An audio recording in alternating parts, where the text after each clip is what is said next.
Conos. Quem diria que esse pequeno caramujo, conhecida pela sua extrema beleza e forma tão característica de cone, pode praticar caça submarina da mesma forma que um mergulhador. Ele também tem um arpão, mas o arpão é venenoso, e apesar desse bicho ser lento, ele é paciente, e se o peixe vacilar,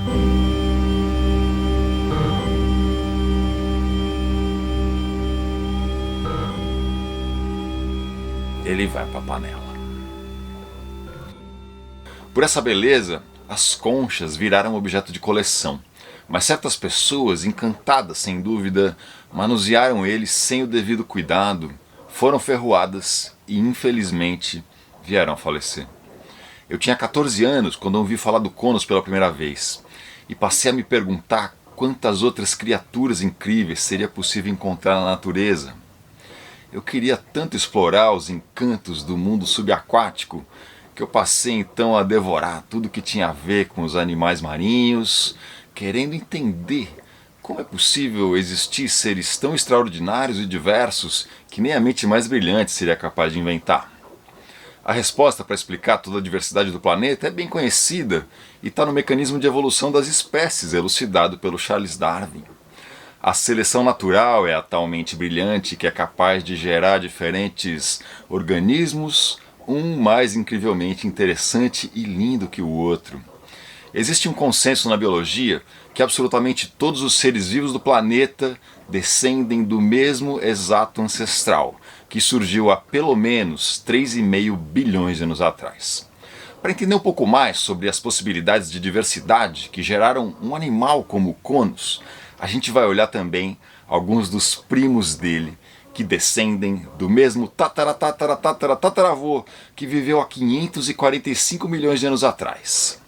Esses primos são parte do grupo dos moluscos. O encantamento que eu sinto me levou a dedicar a vida a testemunhar a natureza intocada, mas meu sonho até hoje ainda é montar uma expedição de volta ao mundo para mergulhar, documentar e apresentar os lugares mais incríveis do planeta. Sejam muito bem-vindos a bordo da Fernande em mais um vídeo do canal Homo Zarpens, o canal de quem aprende para zarpar e zarpa para aprender. Eu sou Charlie Flash, mergulhador, biólogo, navegador e comandante de um veleiro de expedições.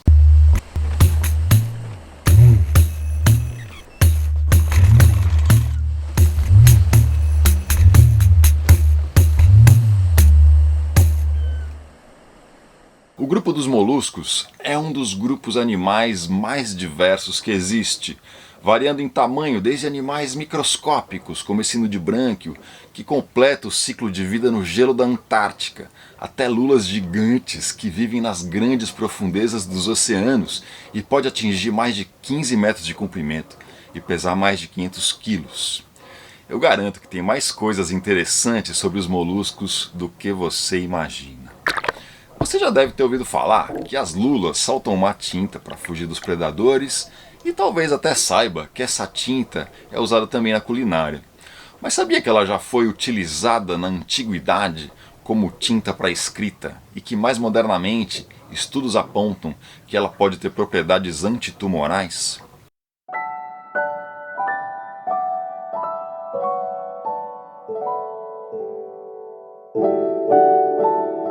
Isso aqui não é uma lula, é uma prima irmã, é a sépia,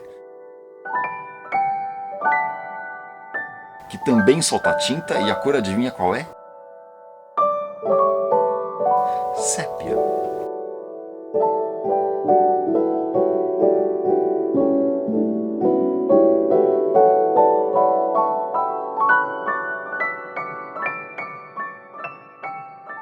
A gente acabou de falar de duas espécies do clã dos cefalópodes e agora a gente vai falar de outro clã, os bivalves, que tem como característica principal viver entre duas conchas.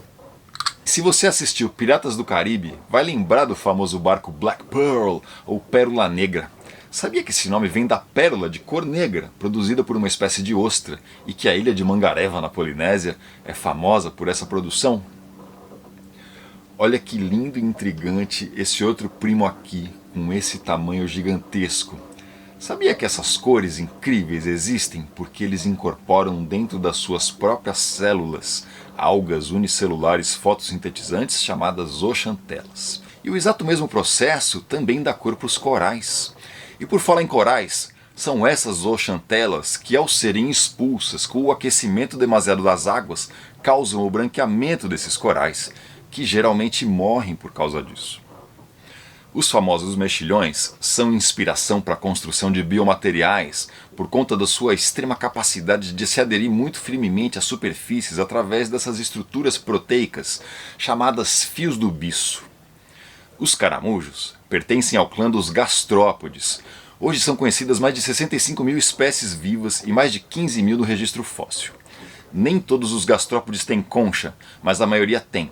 E entre quem tem, a maioria apresenta uma concha espiralada. E um conhecimento inútil aqui para você é que em mais de 90% dessas espécies, as conchas se curvam para a direita.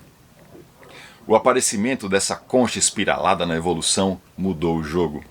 A possibilidade de entrar para dentro dela e fechar essa pequena abertura com uma porta rígida, que é chamada de opérculo, permitiu uma proteção tão eficiente que justamente foi isso que promoveu a evolução de tantas espécies que vivem no mar, em água doce e até no ambiente terrestre.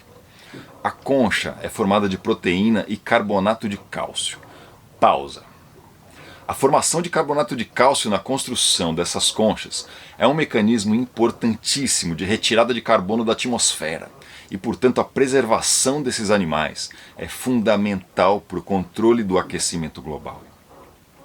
Mas tem uma espécie que está adaptada a viver a aproximadamente 3.000 metros de profundidade, em fontes hidrotermais, em águas de temperaturas de 300 a 400 graus, e que não se contentou apenas com o carbonato de cálcio. Ela incorpora sulfeto de ferro e magnetita na concha e no opérculo. Isso se tornou inclusive magnética. E sabe que ela só é capaz de viver ali por incorporar bactérias quimiosintetizantes dentro das células do próprio corpo. Se você gosta de história antiga como eu, talvez tenha ouvido falar dos fenícios, que foram o primeiro povo navegador a dominar o Mediterrâneo, mais de 2.000 anos antes de Cristo. Sua terra natal é onde hoje está o Líbano e a Síria. Esse nome fenícios vem da palavra grega que significa púrpura, devido a eles comercializarem tecidos tingidos pelo corante extraído a partir de um caramujo. Essa tinta tinha grande valor na antiguidade por não desbotar. Pelo contrário, ela podia se tornar até mais brilhante e intensa com a exposição à luz do sol. Por ser muito valorizada, trabalhosa de produzir e, portanto, muito cara, ela ficou restrita ao uso pelas realezas para demonstrar imponência. O lindo da evolução dos seres vivos é que ela toma caminhos inesperados. Tem diferentes linhagens de gastrópodes em que a concha, inclusive, diminuiu ou desapareceu. Lembra do bichinho do gelo da Antártica? São os nudibrânquios. Eles são mais conhecidos pelas espécies coloridas. Os mecanismos de defesa desenvolvidos que permitiu compensar a falta da concha incluem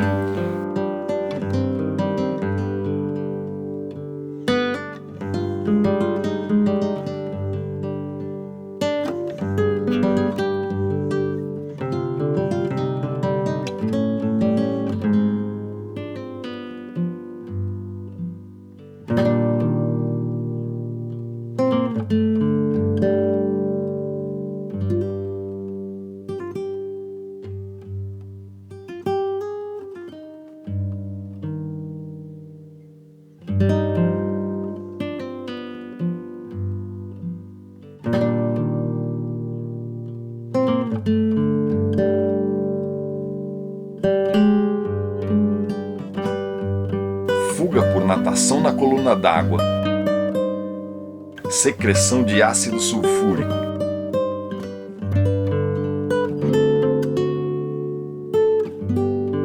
e até algo incrível nas espécies que se alimentam de águas vivas e corais que causam queimaduras em humanos, que é a capacidade de manter ainda vivas as células urticantes na superfície do corpo e assim se proteger dos predadores.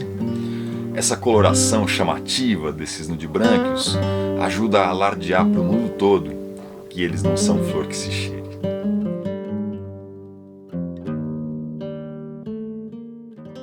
E sabe quem pertence a outra linhagem de gastrópode também sem concha? As lesmas terrestres. Uma das principais características comum aos gastrópodes e muitos outros moluscos é uma estrutura bucal chamada rádula, que é como se fosse uma língua coberta de dentículos extremamente rígidos. Ao longo da evolução, a rádula se diversificou e apresenta menos de 2 dezenas até milhares de dentículos, e assim permitiu o desenvolvimento de todo tipo de hábito alimentar nos gastrópodes. Herbívoros, carnívoros, detritívoros, carniceiros, filtradores e até parasitas. A rádula reflete claramente o hábito alimentar de cada espécie. Nos herbívoros, geralmente são milhares de dentículos pequenos. Nos carnívoros, a tendência é dentículos maiores, com poucos deles por fileiras e mais diferenciados entre si. Tem rádulas de espécies carnívoras, inclusive, que são capazes de abrir buracos nas conchas. Mas a rádula mais diferenciada e especializada é encontrada justamente nos conos. Ela apresenta alguns pouquíssimos dentes, alongados em forma de arpão, com a ponta semelhante à de um anzol. O dente tem um duto, usado para injetar o veneno potente nas suas vítimas.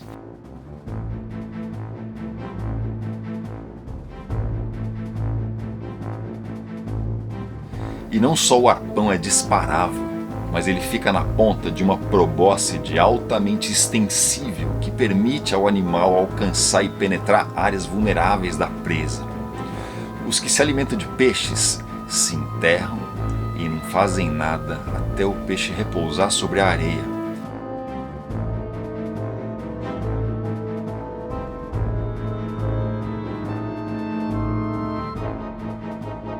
O arpão então é disparado no ventre macio da vítima, que é imobilizada rapidamente pelo veneno.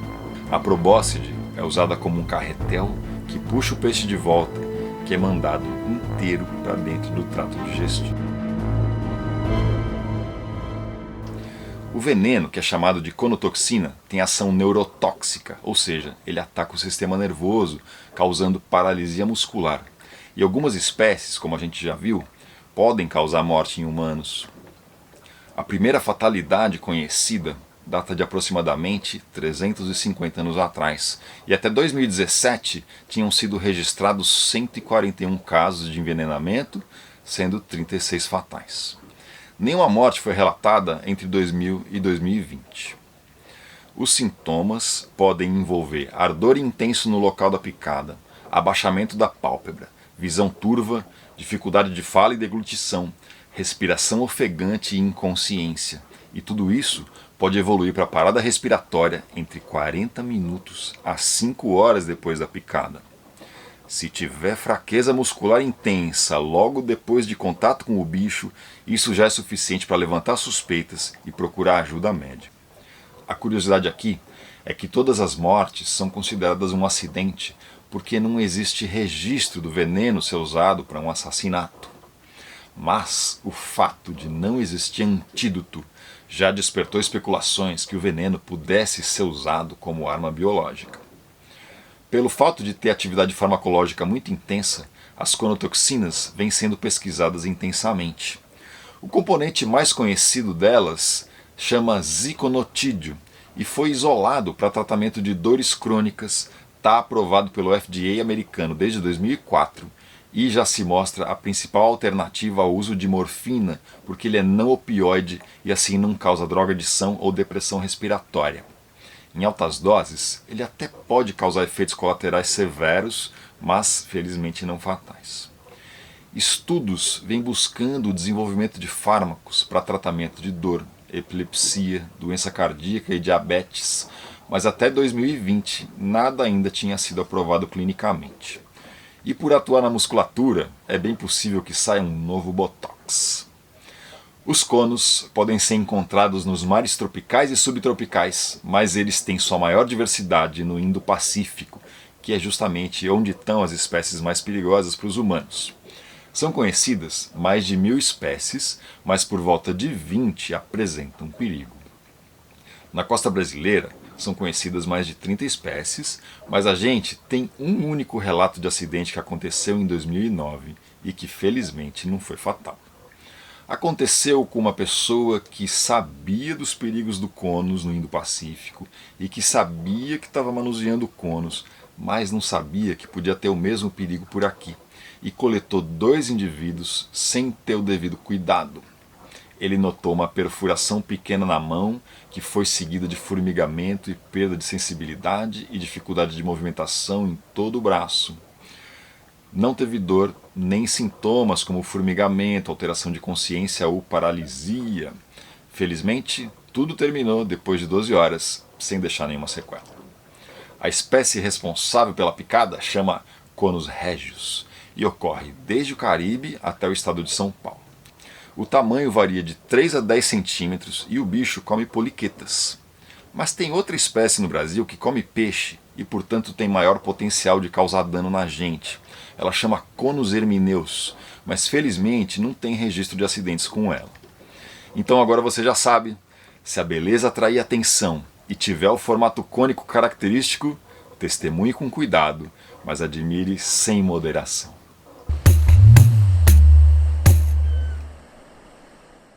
Se você, como eu, tem paixão pelo mundo subaquático e quer começar, se aprimorar ou se tornar um profissional do mergulho autônomo, eu recomendo fortemente que você procure o apoiador desse vídeo, que é a Escola e Operadora de Mergulho Oceano Sub, que está localizada na Ilhabela, no estado de São Paulo.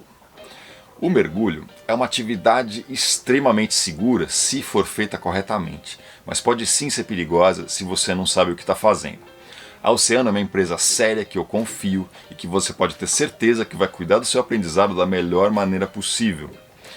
Do mergulho básico até o instrutor, a Oceano tem o curso certo para você. Eles trabalham com a certificadora PADI, que é a mais difundida e mais padronizada no mundo, e algo que eu acho extremamente conveniente para os cursos é que eles têm piscina no local. Se você ainda está em dúvida se quer entrar nessa do mergulho, ainda tem também a opção de provar sem fazer curso, mas também sem ganhar uma certificação, que é com o chamado batismo ou Discovery Scuba, em que com um pouco de instrução, alguém te leva literalmente pela mão em total segurança. E se você já tem certificação e quer simplesmente mergulhar na região, procura eles lá e se informa da operação que eles têm para oferecer. O link está na descrição do vídeo aqui abaixo e também fixado no primeiro comentário. Valeu, Oceano Sub! Muito obrigado por me acompanhar até aqui. Boas navegações, boas explorações, boas peripécias, boas admirações do mundo e até o próximo vídeo.